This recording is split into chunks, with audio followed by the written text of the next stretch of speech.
మద్యం మత్తులో సొంత కొడుకుని తండ్రి చంపిన ఘటన అనకాపల్లి జిల్లా నర్సీపట్నంలోని 22వ వార్డు వెంకునాయుడుపేటలో చోటు చేసుకుంది. డబ్బుల విషయంలో రిటైర్డ్ ఆర్మీ ఉద్యోగి కొఠారి రమణ ఆయన కొడుకు భాస్కర్ మద్యం మత్తులో ఘర్షణకు దిగారు. ఆగ్రహంతో కొఠారి రమణ మసాలాలు నూరే రాయితో కొడుకు తలపై బలంగా కొట్టాడు. దీంతో భాస్కర్ అక్కడికక్కడే మృతి చెందాడు. ఈ ఘటనపై పోలీసులు కేసు నమోదు చేసి దర్యాప్తు చేస్తున్నారు.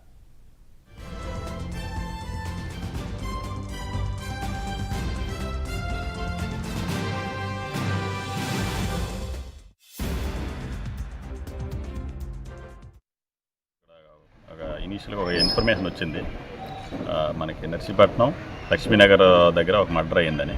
వెంటనే మేము ఉన్నతాధికారులు తెలియపరిచి సీన్ ఆఫ్ అఫెన్స్కి రావడం జరిగింది. వచ్చేసరికి ఆ ఇంట్లో Katari Bhaskar Rao, age about 32 years ఉంటుంది. ఆయనకి ఫుల్ బ్లడ్లో ఉన్నాడు, బ్లడ్ అంతా ఉంది.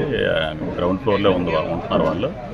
ఆయనకి వాళ్ళ తండ్రే అంటే వాళ్ళ నాన్నగారు కటారి రమణ గారే, ఆయన రిటైర్డ్ ఆర్మీ ఎంప్లాయీ, రిటైర్డ్ అయిపోయి 13 years అవుతుంది. వీళ్ళ మధ్య డిస్ప్యూట్స్ ఉన్నాయి, ఇంకా అది ఇన్వెస్టిగేషన్ చేస్తాం మేము. అంటే ఇద్దరు కూడా నైట్ ఇద్దరు both are having alcohol, night తాగడం కూడా జరిగింది. జరిగిన తర్వాత నైట్ అరౌండ్ 9:30 to 10 మధ్యలో ఇద్దరు గొడవ జరిగింది అంటున్నారు. ఆ ఇన్సిడెంట్ నైటే జరిగింది, కానీ ఉదయం వరకు తెలియలేదు. ఉదయం పని మనిషి వచ్చి చూసేసరికి ఆయన ఎవరైతే ఎక్యూజ్డ్ ఉన్నాడో ఎక్యూజ్డే చెప్పాడు ఇలా జరిగిందని. చెప్పేసరికి వెంటనే లోకల్లో ఉన్న మిగతా వాళ్ళు చెప్పేసరికి మాకు ఫోన్ చేసి చెప్పడం జరిగింది. వచ్చి చూసేసరికి బాడీ అయితే